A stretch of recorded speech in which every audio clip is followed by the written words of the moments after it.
Bonjour les béliers, soyez les bienvenus pour votre tirage du mois de février-mars, donc qui va courir du 15 février au 15 mars à peu près. Voici vos énergies générales, j'y vais directement. Hop, je viens de faire le tirage. Vous avez ici avec le 4, le poids des responsabilités. C'est l'empereur, hein, mais là on le voit un peu comme un éléphant qui a trop de charges, quoi. On considère que vous êtes trop dur avec vous-même ce mois-ci, que le poids que vous portez vous empêche de vous sentir épanoui. Et on vous dit finalement d'être moins exigeant envers vous-même et de vous laisser un peu en paix, quoi. Que vous seul avez le pouvoir de vous imposer des charges, que donc vous avez aussi le pouvoir de vous imposer un peu de légèreté, d'une certaine manière, justement, peut-être sans vous l'imposer, quoi. Peut-être arrêter de vous imposer des choses aussi. Rappelez-vous que l'échec n'existe pas car vous apprenez de chaque expérience et pensez aussi à demander de l'aide si jamais il y a des choses qui sont trop difficiles pour vous. N'hésitez pas à demander de l'aide. Après, on a cette notion de magicien. Vous êtes en même temps conscient, je pense, qu'il y a plein de choses qui tiennent à vous dans votre propre vie. Donc aussi, vous donnez la peine de faire beaucoup de choses parce que vous avez envie que ça avance, parce que vous avez envie que les choses se passent bien. Donc, pour que les choses se passent bien, vous avez le sentiment qu'il est de votre responsabilité de beaucoup agir et de beaucoup rendre les choses magnifiques, magistrales. Peut-être même que du coup, vous vous créez des illusions. Vous illusionnez les autres et vous voulez peut-être même, si on va plus loin, maintenir une illusion pour les autres de quelque chose que vous seriez ou que vous voudriez faire, etc. Et en fait, cette illusion que vous essayez de maintenir, cette magie que vous avez créée autour de vous, ça vous pèse. Ça vous pèse. Et c'est vous-même, en fait, qui faites peser sur vous le poids de ces choses que vous avez lancées depuis longtemps ou que vous avez mis au fur et à mesure en place peut-être ces derniers temps autour de vous, quoi, je veux dire dans l'image, dans la perception que les gens ont de vous ou de ce que vous faites, etc. Et là, il y a peut-être le besoin de lâcher prise là-dessus. On va voir avec les différents événements. Je mets les cartes par ici, comme ça je les vois et je peux y revenir de temps en temps. Allez, on y va. Nous avons ici 4 périodes un peu symboliques, un peu des moments d'évolution qui vont arriver pendant ce mois de février. Je ne peux pas vous dire dans quel ordre, mais je peux vous dire que ça va être des événements. Alors, soit on va voir des événements très clairs, soit c'est des choses qui sont intérieures. Ça peut être extérieur à vous, ça peut être intérieur. Nous avons ici la stabilité, donc c'est marrant parce qu'on retrouve d'abord le chiffre 4, et la notion ici, la stabilité, c'est typiquement la carte de l'empereur. Or ici, hein, c'est la carte de l'empereur.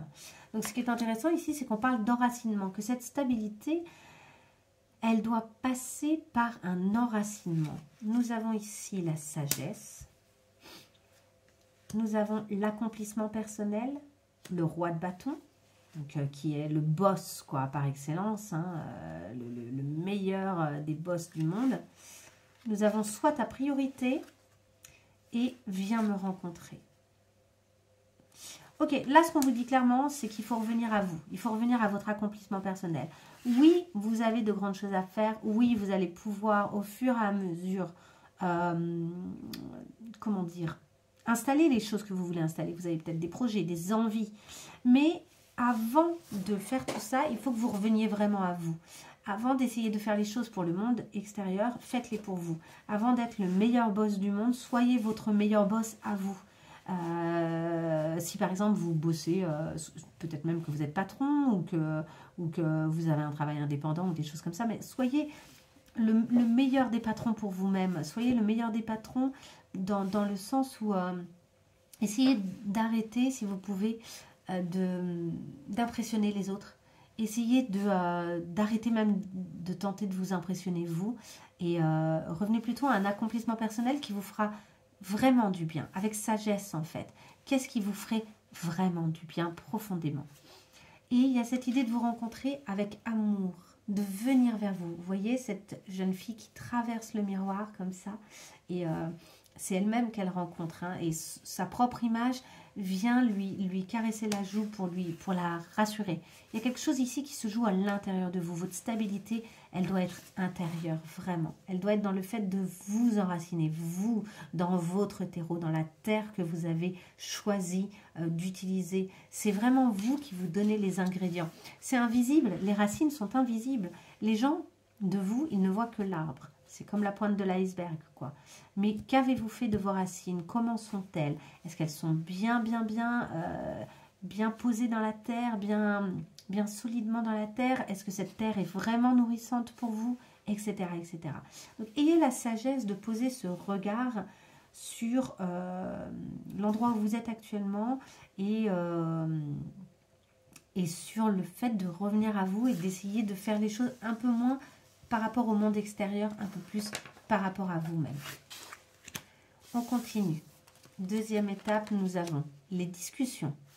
Alors, vous allez avoir des repas apparemment.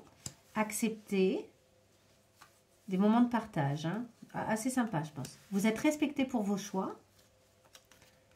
Le chariot, donc c'est le succès, l'avancement. De l'audace, si tu veux décrocher les étoiles. Et ici, j'ai 2 cartes qui sont tombées. Je vis en toi et plonger dans les ombres. Alors, ce qui est intéressant, c'est que là, on sent que du coup, vous plongez. Hein, vous allez vraiment plonger dans vos propres ombres hein, aussi. Et aussi, peut-être, parfois, vous sentez que d'autres personnes voudraient vous garder pour elles, etc. Ou voudraient vous façonner, ou voudraient, je ne sais pas, quelque chose comme ça. Comme si ça venait même, peut-être, vous grignoter un peu votre énergie. Mais sauf que vous êtes sécure d'une certaine manière. Alors peut-être aussi que quelqu'un vous manque. Alors là, je ne sais pas qui c'est. Si quelqu'un vous manque, on vous dit que cette personne-là n'est pas loin.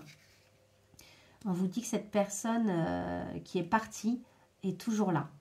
Et qu'on veille hein, sur vous et que cette personne-là, elle vit en vous, elle vous apporte. Alors ça peut aussi être quelqu'un qui vous manque, mais qui est encore vivant. Hein. Ce n'est pas nécessairement quelqu'un qui est mort, mais quelqu'un qui vous manque, mais dont la sagesse, dont les bienfaits, dont l'amour, en fait, continue à persister, à rester en vous et à vous nourrir. On vous parle de succès, on vous parle du fait d'être accepté finalement et respecté tel que vous êtes, vraiment. Et que vous partagez vraiment des moments sympas avec des gens que vous appréciez. Là, je vois carrément 6 personnes, 1, 2, 3, 4, 5, il y a 5 verres, mais il y a très clairement... Ah non, il y a peut-être... Si, il y a 6 personnes, il y a 6 assiettes. Donc, 5-6 personnes, et ça discute, et ça converse, et ça échange, et ça communique bien. C'est des bonnes... J'ai l'impression que vous pouvez justement peut-être parler et échanger sur ces sujets-là, sur ce que vous comprenez, sur ce qu'il y a à l'intérieur de vous, sur le fait de revenir à vous. Vous pouvez en discuter et vous serez accepté. Il y a aussi dans ce chariot l'idée de la bonne aventure. Donc peut-être que vous avez consulté ou peut-être que aujourd'hui, par exemple, ce tirage vous parle particulièrement comme des révélations quoi, qui vous viennent. Et enfin, on vous parle de cette audace qui va être la vôtre. C'est-à-dire que même si vous revenez à vous, ça n'est pas censé vous retirer vos capacités d'échange, pas d'échange, ça peut aussi, parce que de toute façon je pense que vous avez des échanges, mais vos capacités à oser, à avoir l'audace de dire, ben moi j'ai envie de ça en fait j'ai envie de grandes choses, j'ai envie de ça, mais c'est pas pour impressionner les autres, c'est parce que vous êtes connecté à ce que vous voulez ou à qui vous êtes. Donc ce dont vous avez envie devient plus clair pour vous. Et du coup, vous pouvez devenir audacieux. Sentez-vous accompagné, vous n'êtes pas seul. Et même si ce travail-là de réflexion et de savoir ce que vous voulez faire, etc., c'est vous avec vous-même, c'est vous seul, il n'empêche que vous n'êtes pas seul, vous êtes très entouré pour réfléchir à ces choses-là, pour pouvoir en parler ou même simplement pour sentir le fait que vous êtes soutenu. On parlait des racines tout à l'heure, de l'arbre. Peut-être que certaines de vos racines sont relationnelles. Peut-être que certaines personnes autour de vous sont des gens sur lesquels vous pouvez compter, qui vous font suffisamment de bien, qui vous permettent de trouver cette stabilité dont on parlait. Il y a une stabilité qui peut être là et qui vous donne de la force et qui vous donne de l'audace. Et on vous dit d'oser être audacieux si vous voulez vraiment avancer et vraiment décrocher vos étoiles. les étoiles vers lesquelles vous avez envie de tendre. Ok, on continue. La troisième étape. Nous avons la révélation. Ah, il va y avoir une forme de coup de foudre. Hein. La légèreté. Un ami aimant et serviable. J'ai vu un amant au début. Il peut y avoir des histoires un peu d'amour là. De la lune. Sois discret dans tes démarches et ça ira. Et prendre de la hauteur. Ok, il y a une situation ici où vous allez avoir besoin de prendre un peu de hauteur pour voir les choses plus clairement. Parce que vous allez, on va vous révéler quelque chose, ou bien peut-être ça peut être des sentiments, ou vous allez avoir comme une révélation. Et il va falloir remettre de la légèreté là-dedans, parce que ça va peut-être vous sembler un peu fort, un peu costaud. Peut-être que vous allez vous rendre compte que vous aimez quelqu'un, pour certains. Peut-être que c'est quelqu'un qui pour l'instant est plutôt un ami aimant, un ami serviable, avec qui vous vivez des moments un peu légers, un peu sympas, et qu'en fait vous vous rendez compte qu'il y a autre chose. Et là, il va peut-être y avoir besoin d'une lunaison, ou d'une certaine période de la lune aussi, peut-être à la pleine lune, peut-être à la lune croissante ou à la nouvelle lune, cette idée de le dire, de communiquer peut-être à un certain moment. On vous dit d'être discret en tout cas dans vos démarches, qu'il y a peut-être des étapes qui sont nécessaires pour vous-même, pour avoir une vraie prise de conscience. Parce que la lune, c'est aussi l'idée d'aller vers des choses qui sont un peu inconscientes, qui sont un peu dans la nuit, quoi, qui sont un peu cachées pour l'instant. Cachées pour soi-même, hein, pas nécessairement d'ailleurs pour les autres, mais des fois c'est un peu caché pour soi-même, on n'y voit plus très clair. Donc ce sont les choses un peu inconscientes, il peut même y avoir des dénis. Ici, il y a quelque chose qui est de l'ordre de...